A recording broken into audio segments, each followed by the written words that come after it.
सानो एउटा कुरा देखाउँछु, कृपया एकैछिन नजानु होला है। तपाईँलाई म के देखाउँछु भन्ने कुरा हेर्नुहोस् ल। हेलो गाइज, नमस्ते। अहिले चाहिँ यहाँको 3 बजेको छ। अब फेरि म ब्रेक टाइम सकेर काममा जाँदैछु। मैले काम चाहिँ होटेलमा गर्छु। अहिले म युरोपको चेक रिपब्लिकमा छु। बाहिर एकदमै चिसो छ। यहाँको डिग्री चाहिँ -4-5 डिग्री छ। ओ माई गड, यहाँ त अहिले त यहाँलाई हेर्न सक्नुहुन्छ बाहिर यस्तो हिउँ परिरहेको छ। तपाईँहरूले देख्न सक्नुहुन्छ मजाले हिउँ परिरहेको छ, एकदमै चिसो नै छ। डिग्री पनि एकदमै माइनस नै छ। तर मलाई हिउँ परेको छ भनेर चाहिँ थाहा थिएन, किनभने चाहिँ हामी बस्ने यस्तो घरमा हो। यस्तो घरमा बस्दाखेरि चाहिँ बाहिरको कुरा केही पनि थाहा हुँदैन। बाहिरको कुरा केही पनि थाहा हुँदैन। बाहिरको कुरा केही थाहा नभइसकेपछि चाहिँ भित्र चाहिँ एकदमै हिटर हुन्छ, केही पनि थाहा हुँदैन। भित्र चाहिँ बाहिर चाहिँ एकदम यता चिसो हुन्छ। अनि यो चाहिँ ट्रेन हिँड्ने पट्टी हो। ट्रेन हिँड्ने पट्टीमा चाहिँ हामी ट्रेन हिँड्ने पट्टीबाट चाहिँ बाटो काटेर जानुपर्छ। यहाँ चाहिँ अलि रिक्सी हुन्छ। हिउँ पनि मजाले परिरहेको छ, हेर्न सक्नुहुन्छ।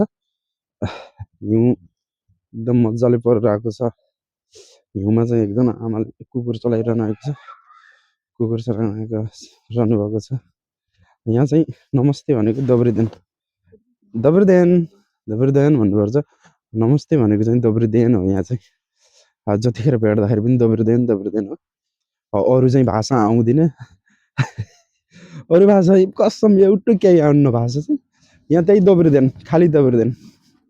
तपाईँहरूले केही पनि थाहा हुँदैन। अहिले छाता फेरि छाता चाहिँ म ओढिन साथीहरू, किनभने छाता ओढ्यो भने त यताउतिको मैले हिउँ देखाउन चाहिँ पाउँदैन।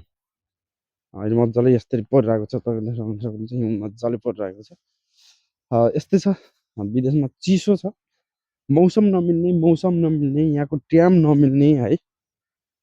हामीले विदेश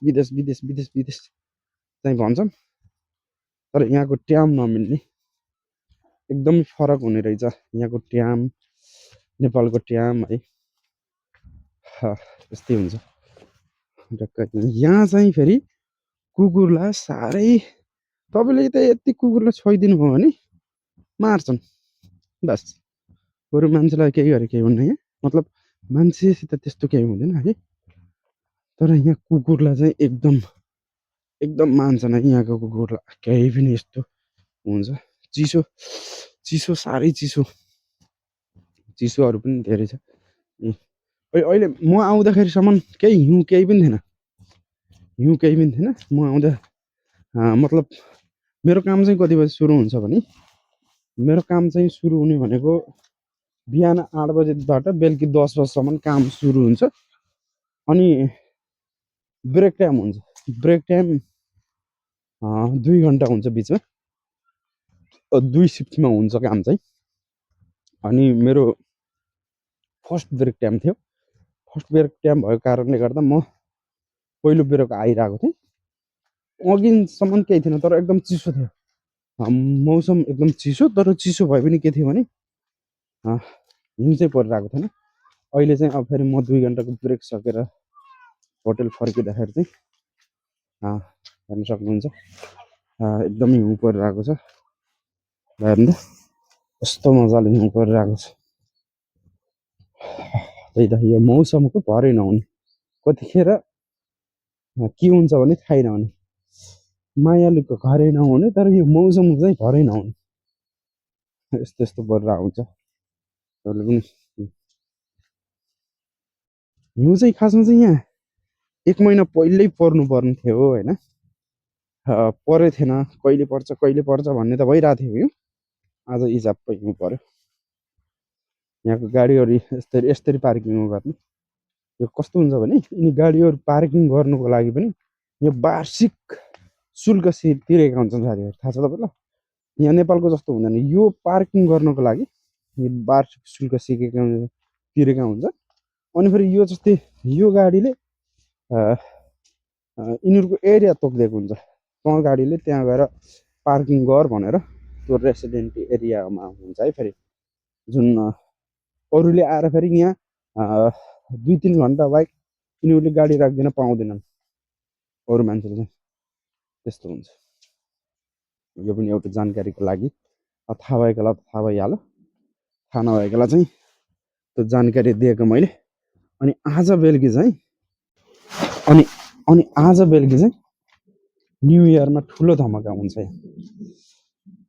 न्यु इयरमा ठुलो धमाका हुन्छ यहाँ एउटा बोर्नोको चेस्का भन्ने ठाउँ छ त्यहाँ चाहिँ धेरै मान्छेहरू जम्मा हुने पटेकाहरू पड्काउने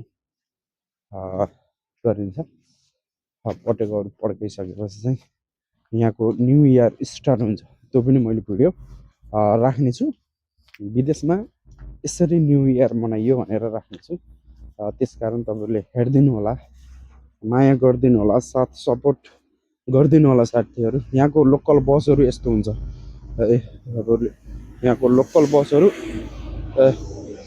यो लोकल बसको बारेमा पनि म तपाईँहरूलाई भिडियो बनाउने छु तर अहिलेलाई छोटो कुरा चाहिँ के छ भने यहाँको लोकल बसमा चढ्दाखेरि अनिवार्य टिकट हुनैपर्छ साथीहरू यदि टिकट भएन भने गइयो त्यसको बारेमा मैले तपाईँलाई नेक्स्ट भिडियो बनाउने छु अहिलेलाई चाहिँ हिउँ के कुरा गरौँ यहाँ चाहिँ हिउँ चाहिँ पहिलो वर्ष म आएको चोटि चाहिँ डिसेम्बर 7 तारिक मतलब डिसेम्बर 7 तारिकको परेको थियो अहिले चाहिँ आज डिसेम्बर 31 मा पर्यो यो चाहिँ चर्च हो यो तपाईँले देख्न सक्नुहुन्छ चर्च हो एकदम चिसो लागिरहेको छ साथीहरू अब चाहिँ म मेरो रुमबाट मेरो कोठामा आउनको डिस्टेन्स भनेको 9 देखि 10 मिनट हो म चाहिँ लगभग 7-8 मिनट हिँडिसकेँ साथीहरू अब 2 मिनटमा म मेरो काम गर्ने ठाउँमा पुग्छु तपाईँलाई त्यस बेलासम्म चाहिँ मैले यो युरोपको हिउँ फेरि त्यस्तो मजाले पनि परिरहेन तर पर्न चाहिँ परिरहेको झमझम झमझम झमझम परिरहेको ओके साथीहरू तपाईँहरूलाई मेरो यो पर्सनल भ्लगमा जहिले पनि स्वागत छ यस्तै गरी माया गरिदिनु होला है हेरिदिनु होला अनि भिडियोको बारेमा केही सुन्न पर्यो भने मलाई कमेन्ट गर्नु होला भन्दै यो मेरो फर्स्ट भ्लग भएकोले त्यति राम्रो नहुन पनि सक्छ चिसो भएर मैले त्यति हातले छुन पनि सकेको छैन हिउँ भरिसकेको छ त्यसकारण एकदम चिसो भएर म त्यति मुहाल हल्लिएको हुनसक्छ साथीहरू यसलाई चाहिँ बुझिदिनु होला भन्दै यो मेरो भिडियोलाई कृपया माया गरिदिनु होला है त माया गरिदिनु होला साथ सपोर्ट गरिदिनु होला म पनि तपाईँहरूलाई गर्नेछु भन्दै थ्याङ्क यू यस्तै हो हिउँ परिरहेको छ अब आउनुहोस् सँगेर हिउँमा खेल्नुपर्छ त्योभन्दा पहिला म तपाईँलाई सानो एउटा कुरा देखाउँछु कृपया एकैछिन नजानु होला है तपाईँलाई म के देखाउँछु भन्ने कुरा हेर्नुहोस् ल साथीहरू तपाईँहरूलाई म चाहिँ एउटा हिउँको रमाइलो दृश्यहरू देखाइरहेको छु देख्न सक्नुहुन्छ पुरा हिउँको रमाइलो दृश्य हिउँ परिरहेको छ मान्छे हिँडिरहेका छन् ट्याक्क है वाउ हेर्नु त क्या दामी दृश्य यो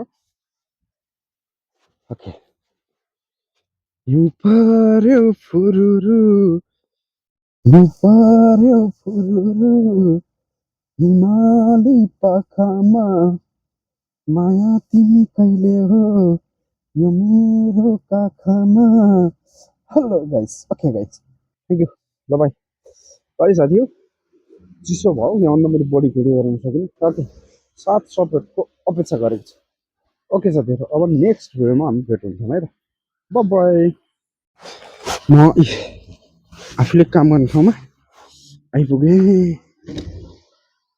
ओ माई गड नमस्कार हिउँ परेर बेहाल छ बेहाल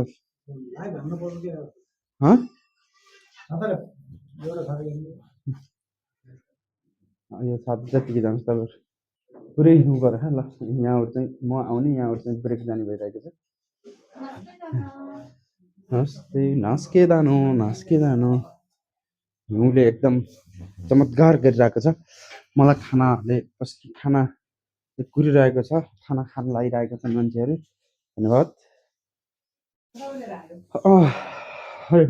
हस् त धन्यवाद छ धेरै।